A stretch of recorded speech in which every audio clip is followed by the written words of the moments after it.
Donc en direct du Ciné Atlantique, les concerts mi-ange quoi. Je crois que on a déjà Moulongo. C'est. Donc on a déjà Moulongo Ndengezawa. Donc on va mettre le fait quoi. Il y a Boinde Zalaka. Marco Malili à Luanda. Donc Papa Ndé Kimia. Moi les lobat, Mokil Mobimbe Lando en direct. En direct Atlantico, Ciné Atlantico.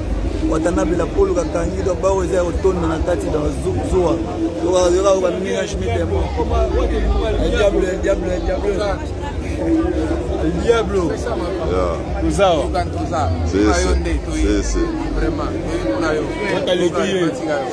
Watalié quoi. Nous ouais. Vous en direct, tout le monde entier est là.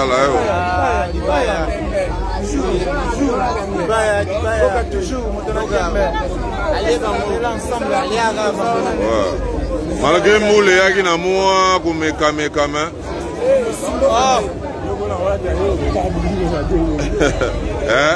Malgré Moule, il y a qui. Ouais.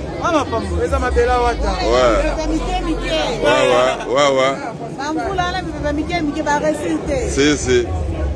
Donc comme nous bon Nikinga sa triple N. Donc apôtre Abel Maya. Nous bon donc banoko ba beti ba pièce parce que Angola pièce des pièces. Donc Angolais en mboka pièce nous bon le lot on a concert mi-ange quoi. Concert mi-ange. Il y a Boina nous alaté après confinement quarantaine. Donc Marambo et Bandé quoi. Double Atlantico.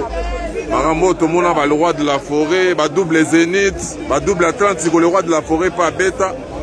Mais les autres on a double Atlantico quoi. Tel Tenda ils l'ont vendu de la République maestro. C'est.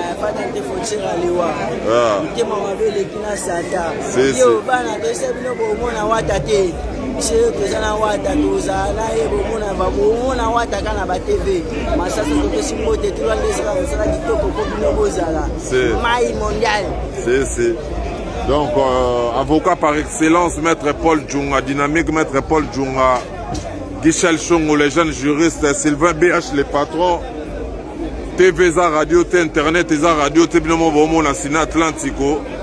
Premier jour, tout ça, quoi.